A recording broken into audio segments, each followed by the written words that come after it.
Hi, welcome, and this is a 10-speed modeling recording of me making a futuristic Highland cow. So the futuristic Highland cow is a kind of joke. There's a lot of galleries in Scotland, art galleries, that have paintings of Highland cows, and I wanted to bring the cow into the future. And as you can see, I'm adding a box, and I'm box modeling. So I'm pushing and pulling the edges, the faces, and the vertices around, and extruding. I'm always looking at the proportion. So I've got a concept sketch over to the left, a very basic one of the kind of futuristic cow I want to make, and then I've got some photographs of cows I found on Google.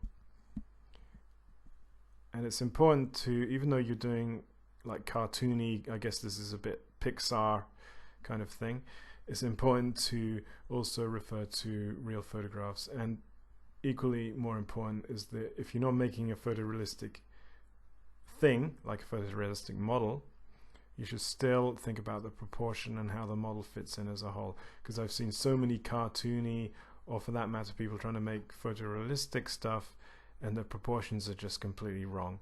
And to get proportions, you really need to have a look at what you're doing, think about how it all relates to each other. So there I'm slicing up the model, I'm pushing it around, I'm adding a tail, and I'm also using the symmetry modifier in 3ds Max. So here I'm using 3ds Max 2015. I'm going to update it soon. The symmetry modifier allows you to mirror on the other side, as you can see. So every time I move something on one side, it copies it on the other when the symmetry modifier is activated. So it's a very good thing to do for characters and animals and things, because most animals are kind of symmetrical. Well, mammals, should I say, quadrupeds, bipeds, that kind of sort of thing. And then I'm using this, including humans, mostly. And then I'm using the slice modifier and just pushing it around. And as I model, I'm always looking at how different parts of the model relate to other parts and if it looks good as a whole. Yeah, don't just model one section, try and look at it as a whole. I'd also recommend life drawing. So even if you're not wanting to do photorealistic stuff, go to life drawing classes, because that will give you a sense of proportion, scale, harmony. Harmony, that's a good word, yeah. So as you can see, I'm just pushing things around, moving the legs backwards, forwards. You know, getting a sense of the legs coming through the body, even at a low polygon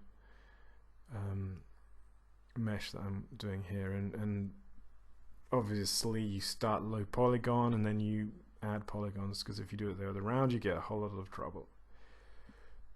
A lot of people very early on, when they start 3D modeling, they do many polygons to start with, and then their model messes up. I did the same thing when I started.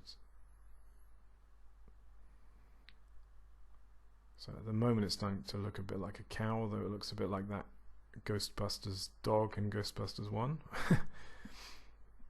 I've heard they've got a new Ghostbusters film out. It looks quite good. It's women this time or something. It looks quite fun. Don't know when it's out. I guess if you're watching it when it's been released, then we'll see if it's good or not. So I'm making a horn by making an editable spline and then scaling it inwards. And the good thing about putting things like the horn in is it gives you a reference for what's happening in the body, and it gives you a good sort of anchor point to develop the facial features of the cow, the moo cow, the Highland cow. And again, the symmetry modeling, you can see how it's starting to build up.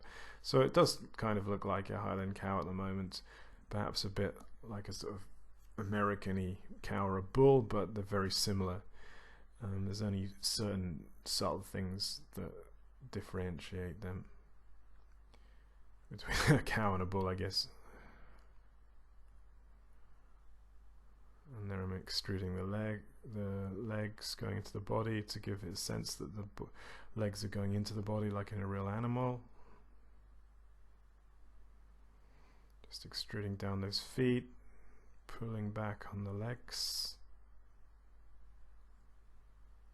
Getting the tail right.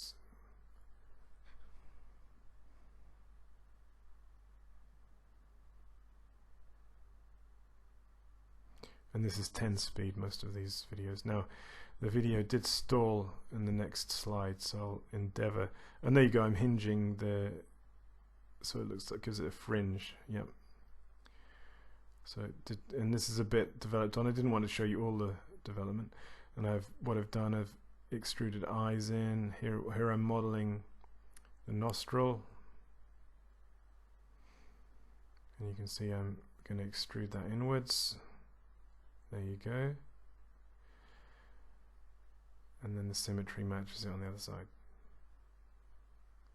And I've added 2 lines where the nostril goes in, because when we mesh smooth it, when we turbo smooth it, it makes a nice crease. So remember that. Lines close together when you turbo smooth or smooth it in any other way, whatever package you're using, gives a nice crease. So it's quite a good way to get a crease without too much worry.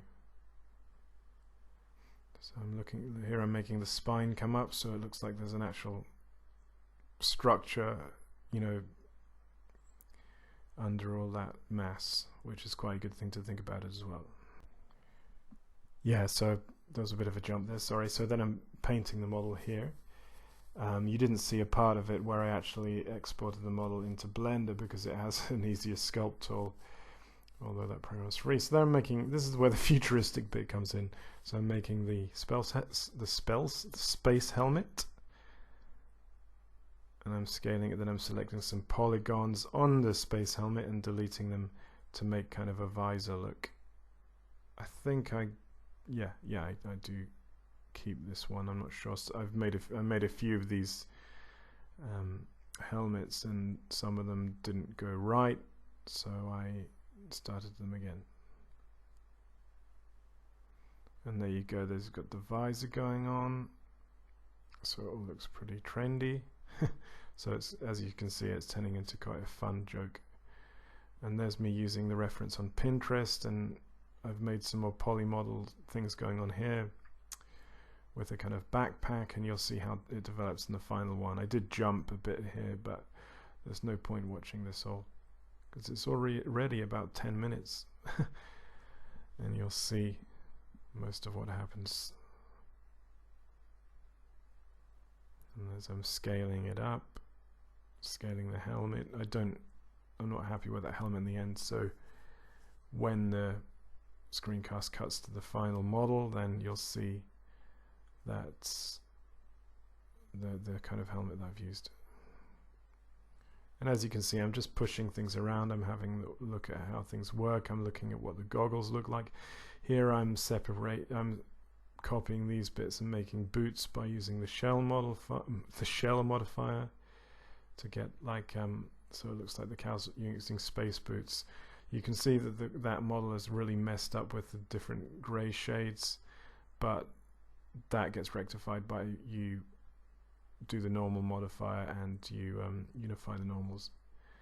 Basically it's because I took it into Blender to play around with the sculpt brush, took it back as an FBX file, and that's why it turned into that. As I say, you look there, I've put a normal on it, normal modifier, and it's okay now. So I'm kind of making another helmet again, and I think in the end I didn't use this one as well. It was quite tricky making a helmet because I wanted to get it look just right, kind of that kind of science fiction thing going on, and some of the helmets didn't work out properly. And here's the end piece. So I've got a nice kind of NASA-esque helmet. I've got some backpacks with tubes that I used as spline, and I simplified it. So all it's got is boots, a backpack, tubes, and a visor to make it look like a futuristic cow. And sometimes simplicity is better. So thanks very much, and thanks so much for listening to this, and speak to you soon. Comments and questions always welcome.